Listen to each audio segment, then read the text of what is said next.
नमस्कार, पूज्यनगरी न्यूजमध्ये आपलं स्वागत आहे। आता पाहूया ठळक घडामोडी। पूज्यनगरी न्यूजमध्ये आपले स्वागत आहे। परंडा तालुक्यातील खळबळजनक घडामोडी। कारला ग्रामपंचायतीतील भ्रष्टाचाराचा मुद्दा पेटला। अपहार प्रकरणातील तत्कालीन सरपंच व ग्रामसेवकावर गुन्हा दाखल होत नसल्यानं गणेश वरपे यांची वरिष्ठ कार्यालयाकडे धाव। जिल्हास्तरीय समितीकडून चौकशी कारवाईकडे तालुक्याचे लक्ष। दोषींना पाठीशी घालणाऱ्या अधिकाऱ्यांवरही कारवाईची मागणी। रकमेचा अपहार झाल्याचं सिद्ध झालं, चौकशी अधिकारी यांची माहिती। म्हणजे त्यांनी थोडक्यात सिद्ध केलेलं आहे, अपहार झाला असं थोडक्यात सिद्ध झालेलं आहे।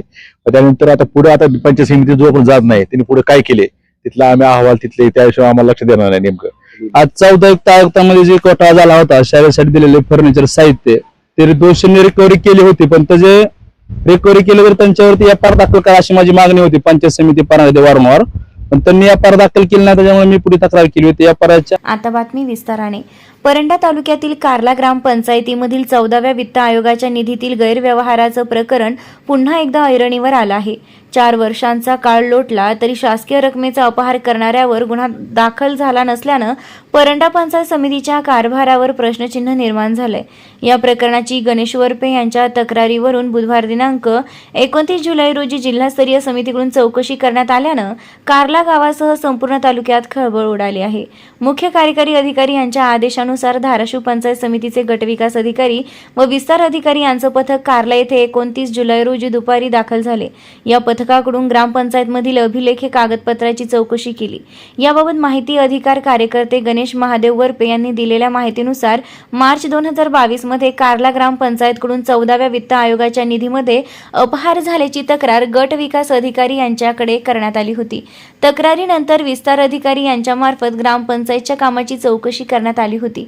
चौकशी दरम्यान जिल्हा परिषद शाळेसाठी साहित्य पुरवठा न करता 30,000 रुपये उचलण्यात आल्याचं निदर्शनास आल्याने विस्तार अधिकाऱ्यांनी चौकशी अहवाल सादर केला होता। तसेच शाळेला ग्रामपंचायतकडून साहित्य मिळाले नसल्याचं तत्कालीन मुख्याध्यापक यांनी लेखी दिले होते।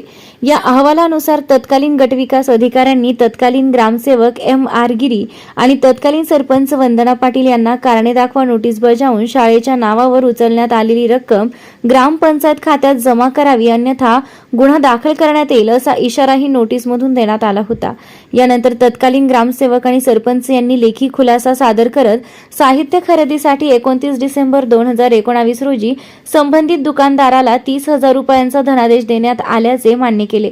मात्र कोविड काळामुळे साहित्याचा पुरवठा झाला नाही असा दावा खुलाशात करण्यात आला व वसूलपात्र रक्कम व्याजासह 34,793 रुपये 22 एप्रिल 2022 रोजी ग्रामपंचायतीच्या खात्यात जमा करण्यात आले असून पुढील कारवाई करू नये अशी विनंती केली होती।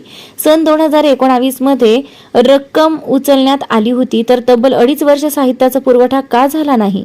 संबंधित दुकानदार कोण होता? चौकशीपूर्वीच रक्कम खात्यात का जमा करण्यात आली नाही असा सवाल तक्रारदार गणेश वरपे यांनी उपस्थित केलाय।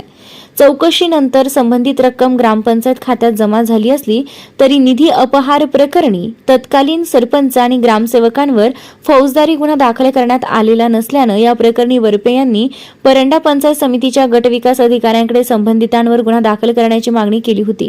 मात्र गटविकास अधिकारी यांनी दखल घेतली नाही। दोषींना पंचायत समितीच्या अधिकाऱ्यांकडून पाठीशी घालण्यात आल्यानं गणेश वरपे यांनी 23 जून 2026 रोजी जिल्हा परिषदेचे मुख्य कार्यकारी अधिकारी यांच्याकडे पुन्हा लेखी तक्रार दाखल केली। कारला ग्रामपंचायतचे तत्कालीन सरपंच व ग्रामसेवकांवर गुन्हा दाखल करण्याबरोबरच दोषींना पाठीशी घालणाऱ्या पंचायत समिती व जिल्हा परिषद मधील अधिकारी कर्मचाऱ्यांवर शिस्तभंगाची कारवाई करावी आणि संबंधित ग्रामसेवकाला निलंबित करावे अशी मागणी केली। मुख्य कार्यकारी अधिकारी यांनी तक्रारीची दखल घेऊन गटविकास अधिकारी पंचायत समिती धाराशिव यांच्या अध्यक्षतेखाली 3 सदस्यीय चौकशी समिती नियुक्त केली। या समितीनं बुधवार दिनांक 29 जुलै रोजी कारला ग्रामपंचायतीतील संबंधित रेकॉर्ड तसेच पंचायत समितीमधील उपलब्ध कागदपत्रांची तपासणी केली असून अहवाल मुख्य कार्यकारी अधिकारी यांच्याकडे सादर करणार आहे। 4 वर्षांपासून प्रलंबित असलेल्या प्रकरणात आता जिल्हास्तरीय चौकशी सुरू झाल्यानं कारला ग्रामपंचायतीच्या कारभारावर पुन्हा प्रश्नचिन्ह निर्माण झालं आहे। कारवाईकडे संपूर्ण परंडा तालुक्याचं लक्ष लागलं आहे। गटविकास अधिकारी पंचायत समिती धाराशिव आणि मुख्य कार्यकारी अधिकारी यांच्या आदेशाने ही तक्रार जी होते ती गणेश वरपे यांची तक्रार होती की 14व्या वित्त आयोगातील 14 वित्त आयोगातील जे 19-20 मधील 30,000चा जो फर्निचर खरेदी केली असं बोगस फर्निचर खरेदी करून म्हणजे बोगस बिलं लावून अपहार केला, त्या संदर्भात तक्रार होती. त्या अनुषंगाने आज कार्ला ग्रामपंचायतीला मी भेट दिली. जी उपलब्ध रेकॉर्ड आहे त्यावेळेस 14व्या वित्त आयोगाच्या निमित्तानं आम्हाला 7 नंबर पावती असेल, आमचं अभिलेख असतील, कॅशबुक आहे, आमचे लेखा अहवाल आहेत, ती सगळी पडताळणी केली. जी उपलब्ध रेकॉर्ड आहे त्याप्रमाणे त्याचे आम्ही सत्यप्रत घेतल्यात.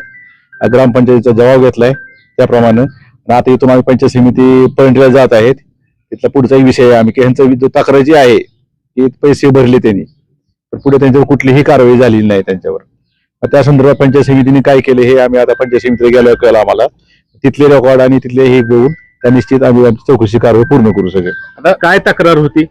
14 आणि 15 युक्त आयुक्ताचा मागील 10 वर्षातला 60 लाखाचा भ्रष्टाचार आहे. दरवर्षी पाईपलाईन दुरुस्तीसाठी 5 लाख रुपये दावलेत, शाळेसाठी 1,00,000-2 लाख रुपये दावलेत आणि फर्निचर साहित्य तसेच बलवाडीला साहित्य दिलेलं असे लाख रुपये दावले. वार्षिक एक 8 ते 9 लाख रुपयाचं काम दावलेलं आहे. 9 लाखापैकी असतात काय झालं ना, 1,00,000-2 लाखाची बी कामं झाली नाहीत. असं 10 वर्षाचा मागील 83 लाखापैकी 60 लाख रुपयाचा निव्वळ भ्रष्टाचार आहे, कागदपत्री बिल वसूल केलेला. मग तुम्ही ह्याच्या आधी कुठे तक्रार दाखल केली होती? त्याच्या आधी पंचायत समिती परंडा येथील 2022 पासून 22 तक्रारी अर्ज आहेत माझं. त्या अर्जाच्या तक्रारीच्या अनुषंगाने काही चौकशी झाल्या तर त्या चौकशीमध्ये सिद्ध होऊन सुद्धा दोषींवर कुठली काय कारवाई नाही केल्यामुळे मी आता मुख्य कार्यकारी अधिकारी साहेब जिल्हा परिषद धाराशिव यांना तक्रार केलेली होती 23/6/2026 रोजी. त्या अनुषंगाने आज एक पथक आलेलं आहे धाराशिवच्या चौकशीसाठी. परांडाच्या पंचायत समितीने काहीच कारवाई केलेली नाही का? नाही, काहीच कारवाई नाही करणं, टाळाटाळ करणं. 7 दिवसाचं नोटीस काढायचं म्हणून एक नोटीस 7 महिने परत काढलेलं नाही. मुदत दिलेली 7 दिवसामध्ये चौकशी अहवाल सादर करा, पण त्यांनी 7 दिवसामध्ये नाही केला. 7 महिने बी त्याला रिमाइंडर दिलेला नाही. ही पंचायत समिती कर्मचाऱ्यांचा बोगस कारभार चालू होता.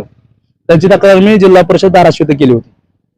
कोणत्या कामाची आज या ठिकाणी चौकशी झाली? आज 14 युक्त आयुक्तामध्ये जे घोटाळा झाला होता, शाळेसाठी दिलेले फर्निचर साहित्य, ते दोषींनी रिकव्हरी केली होती, पण त्याचे रिकव्हरी केले तर त्यांच्यावरती एफआयआर दाखल करा अशी माझी मागणी होती पंचायत समिती परंडा वारंवार, पण त्यांनी एफआयआर दाखल केली नाही. त्याच्यामुळे मी पुढे तक्रार केली होती. एफआयआर दाखल करण्याच्या चौकशी संदर्भात आलेली आहे. किती रिकव्हरीची रक्कम होती? रिकव्हरीची रक्कम म्हणजे 34,794 रुपये होती. पण ते भरून त्याला 3 वर्ष झाले, पण त्यांच्यावर कुठलाही एफआयआर दाखल केलेला नाही. म्हणून एफआयआर दाखल करण्यासाठी माझी वारंवार मागणी होती पंचायत समिती परंडा येथे, पण त्यांनी नाही केल्यामुळे मुख्य कार्यकारी अधिकारी साहेबांना मी तक्रारी अर्ज दिला होता. त्याच्यात त्यावेळेस ग्रामसेवक कोण होते?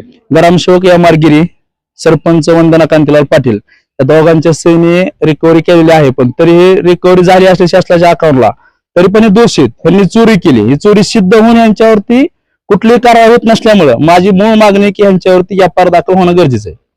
मग परांडा पंचायत समितीने त्यांच्यावर गुन्हा दाखल केला? गुन्हा दाखल केला नाही. वावडीची उत्तर टाळाटाळ एका तक्रारी अर्जावरती 3 नोटीस निघणं आवश्यक असताना 140 नोटीस काढले, पण कारवाई कुठलीच पूर्ण ठोस केलेली नाही. तर आता काय मागणी काय तुमची? आता दोषींवर एफआयआर दाखल करण्याची. चालू घडामोडींचे अपडेट्स जाणून घेण्यासाठी आपल्या पूज्यनगरी न्यूजला सबस्क्राईब जरूर करा, लाईक करा, शेअर करा व कमेंट देखील करा. बेल आयकॉनवर प्रेस करा व नोटिफिकेशन्स मिळवा.